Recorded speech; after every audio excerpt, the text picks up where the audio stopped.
Yang pertama, kedelai. Kedelai banyak dibudidayakan oleh lahan yang berupa ladang, tegalan, dan sawah tak ada hujan. Penghasil kedelai di Indonesia berada di Jawa Tengah, Jawa Timur, Nusa Tenggara Timur, dan Lampung. Dengan produksi yang mencapai 850.000 ton pada tahun 2012, kedelai menjadi salah satu bahan industri yang cukup besar.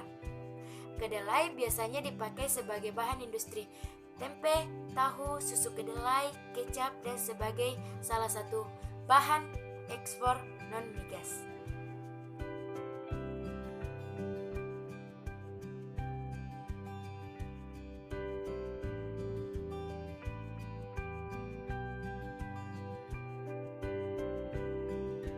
Kelapa. Daerah persebaran kelapa di Indonesia hampir di seluruh wilayah Indonesia. Karena hidupnya yang biasa di dekat pantai, maka hampir di sepanjang pantai Indonesia terdapat banyak kelapa. Total kelapa yang dapat diproduksi Indonesia bisa mencapai 3,3 juta ton. Kelapa dimanfaatkan sebagai bahan baku minyak goreng, margarin, dan santan sebagai bumbu masak.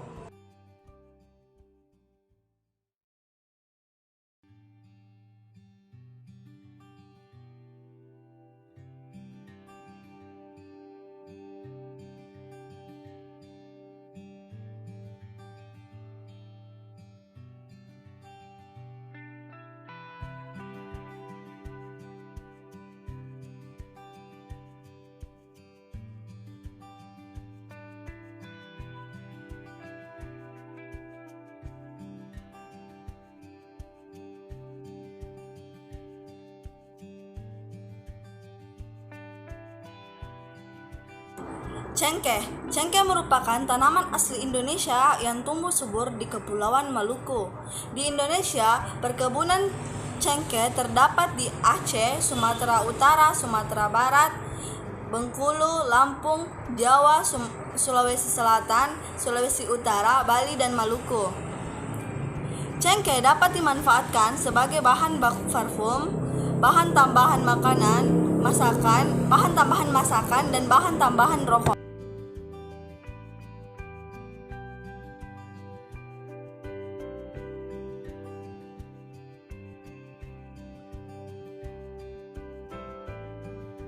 Kegunaan biji timah: lapisan baja, bahan pembuat aluminium foil, bahan penyambung logam dengan solder, komponen logam ringan, sensor gas dalam industri keramik, bahan pelapis kaleng sebagai komponen gigi palsu.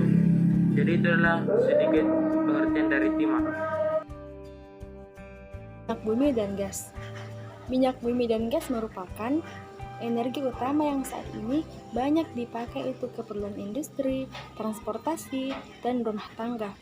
Walaupun sudah dikembangkan energi baru dan terbarukan, tetap saja minyak bumi dan gas masih menjadi pilihan utama karena kemudahan mendapatkan dalam produksinya. Cadangan minyak bumi Indonesia terus berkurang seiring dengan pengambilan atau eksploitasi yang sejumlah ahli memperkirakan bahwa dalam kurang waktu 14 tahun ke depan, cadangan minyak bumi tersebut akan habis dan Indonesia terpaksa harus membeli atau mengimpor dari negara lain. Adapun sebaran penghasil minyak pada sejumlah pulau di Indonesia adalah sebagai berikut, yaitu Dumai, Riau di Sumatera, Cepu di Jawa, dan Pulau Seram di Maluku. Batu bara. Batu bara digunakan sebagai sumber energi untuk berbagai keperluan. Energi yang dihasilkan batu bara dapat digunakan untuk pembangkit listrik, untuk keperluan rumah tangga atau memasak. Pembakaran pada industri batu bara atau genteng, semen, batu kapur, biji besi, dan baja industri kimia, dan lain-lain. Cadangan batu bara di Indonesia hanya 0,5% dari cadangan batu bara di dunia.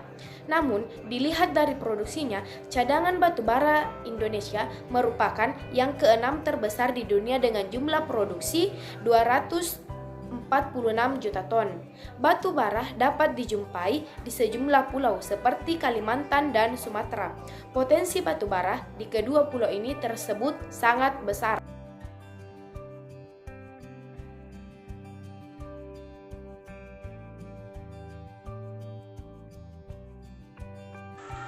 Baik, adapun potensi dan persebaran hutan untuk bahan industri di Indonesia. Kekayaan kehutanan Indonesia merupakan salah satu terbesar di dunia selain Brasil dan Zaire. Data Kementerian Kehutanan Republik Indonesia pada tahun 2011, hutan Indonesia sekitar 99,6 hektar. Tetapi, luas hutan semakin menurun karena laju kerusakan hutan Indonesia sekitar 610.375,92 hektar per tahun dan tercatat sebagai 3 terbesar di dunia. Indonesia menjadi pengekspor hasil hutan ke sejumlah negara seperti Malaysia dan Jepang. Karena luas hutan di tiap negara beragam dan tidak semua negara punya sumber dan daya hasil hutan yang cukup untuk memenuhi kebutuhan, hasil hutan meliputi kayu dan kekayaan sumber daya hayati yang hidup di dalamnya. Hutan menjadi sumber pangan dan obat-obatan. Keanekaragaman hayati hutan di Indonesia sangat tinggi dibanding dengan negara-negara lain. Hutan di Indonesia dibedakan menjadi 3 jenis, yaitu hutan produksi, hutan konservasi, dan hutan lindung. Adapun hutan produksi adalah hutan yang sengaja ditanam untuk diambil kayunya. Hutan produksi mencapai 69,4 juta hektar.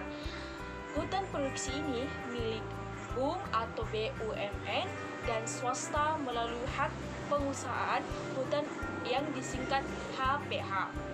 Hasil hutan yang dimanfaatkan berupa kayu dan non-kayu.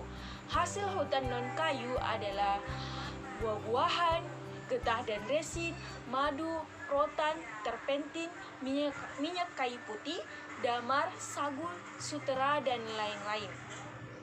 Hasil hutan berupa kayu ada 2, berupa kayu bulat dan kayu olahan. Kayu bulat adalah hasil hutan dalam bentuk batangan pohon yang belum diolah seperti kayu jati, mahoni, akasia, cendana, dan pinus. Adapun kayu olahan adalah kayu yang telah mengalami pengolahan lebih lanjut seperti kayu gergajian, plywood, dan veneer. Hutan konservasi. Hutan konservasi adalah kawasan hutan dengan ciri khas tertentu yang mempunyai fungsi pokok pengawetan keanekaragaman tumbuhan dan satwa serta ekosistemnya. Indonesia telah menetapkan sejumlah kawasan konservasi dalam bentuk Taman Nasional, Suaka Marga Satwa, Cagar Alam, dan Taman Hutan Rakyat atau Tahura, dan lain-lain. Dan hutan lindung. Hutan lindung adalah kawasan hutan yang mempunyai fungsi pokok sebagai perlindungan sistem penyangga kehidupan untuk 1. Mengatur tata air, 2. Mencegah banjir, 3. Mengendalikan erosi, 4. Mencegah intrusi laut, dan yang kelima memelihara kesuburan tanah. Adapun pemanfaatan sumber daya alam hutan.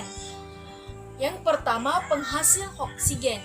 Hutan disebut paru-paru dunia sebab banyaknya tumbuhan di hutan, artinya menghasilkan oksigen dan udara sehat bagi manusia. Yang kedua, memenuhi berbagai keperluan manusia. Hasil hutan dimanfaatkan untuk berbagai keperluan manusia. Contoh, hasil hutan berupa kayu dan bambu dipakai untuk bahan pembuatan perabotan atau perkakas rumah tangga. Yang ketiga, sumber bahan obat-obatan. Hutan juga menghasilkan berbagai jenis bahan untuk obat-obatan. Beberapa jenis tumbuhan diketahui ampuh untuk mengobati sejumlah penyakit. Dan yang terakhir, sebagai sumber bahan pangan. Hutan di Indonesia juga dimanfaatkan penduduk untuk sumber pangan, misalnya buah-buahan dan binatang burung.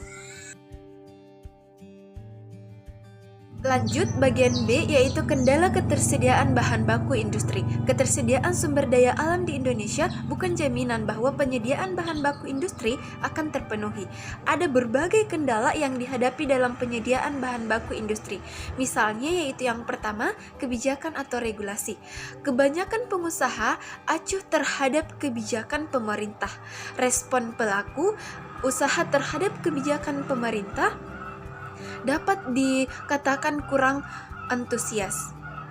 Kecenderungan pengusaha merasa bahwa kebijakan yang dibuat tidak mendukung dan menghadapi atau menghambat proses produksi.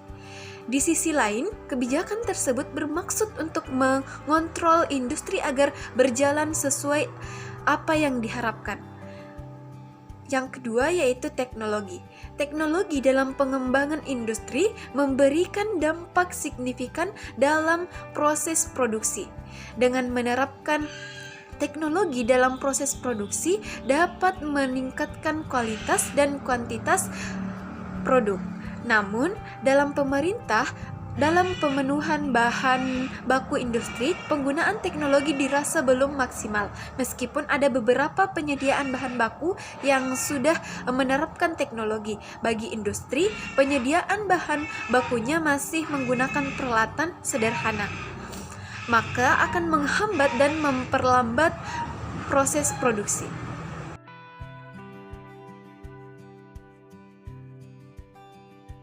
Kendala yang dihadapi industri Indonesia adalah masalah keterampilan yang terbatas, pendidikan yang kurang, dan kurangnya penerimaan terhadap teknologi baru. Tenaga kerja merupakan modal untuk mengembangkan usaha. Dengan tenaga kerja yang terampil dan memiliki keterampilan, tentu akan memudahkan usaha.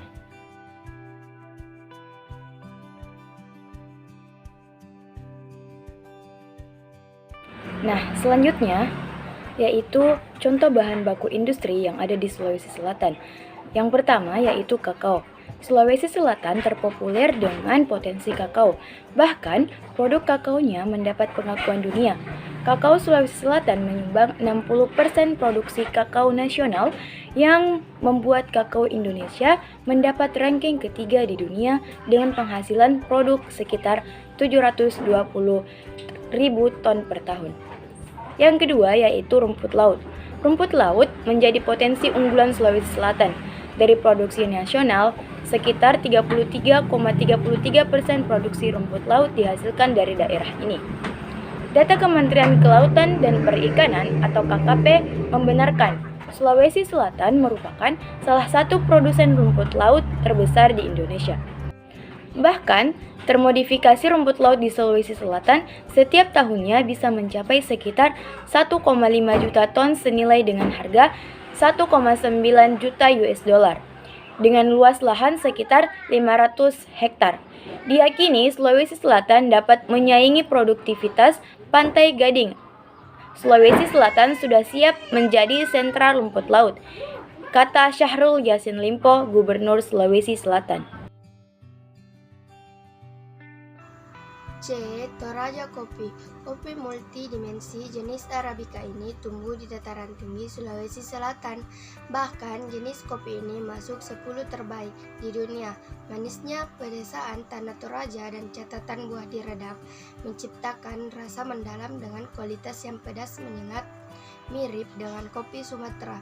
Toraja kopi diproses dengan menggunakan basah giling basah metode yang menghasilkan sekam bebas biji kopi hijau. Keasaman rendah kencang namun bersemangat dengan tubuh lebih kecil dari kopi Sumatera. D. Lumbung beras. Sejauh ini Sulawesi Selatan mengalami surplus produksi beras sebesar 2,6 juta ton dari total produksi gabah kering giling alias GKG sebesar 5,8 juta ton atau setara 3,6 juta ton beras sepanjang tahun 2016 hingga 2017. Sulawesi sebagai daerah lumbung pangan berupaya memenuhi kebutuhan pasokan beras untuk sejumlah daerah di Indonesia. Daerah kita surplus produksi 2,6 juta ton beras dan itulah yang kemudian diantar pulaukan. Sulawesi Selatan sudah mengantar pulaukan beras ke 22 provinsi di Indonesia, ungkap Gubernur Sulawesi Selatan Syahrul Yassin Limpo. Karena itu, daerah ini menargetkan produksi GKG menembus 6,2 juta ton pada tahun ini dengan mencetak sekitar 2.500 hektar sawah baru. Dalam 5 tahun terakhir, Sulawesi Selatan mencetak sekitar 30.000 hingga 40.000 sawah baru yang tersebar di 24 kabupaten atau kota. Adapun sentra produksi padi tersebar di kawasan Kabupaten Bone, Sopeng, Wajo, Sidrap, Sinjai, Luwu, Pinrang, dan Bulukumba.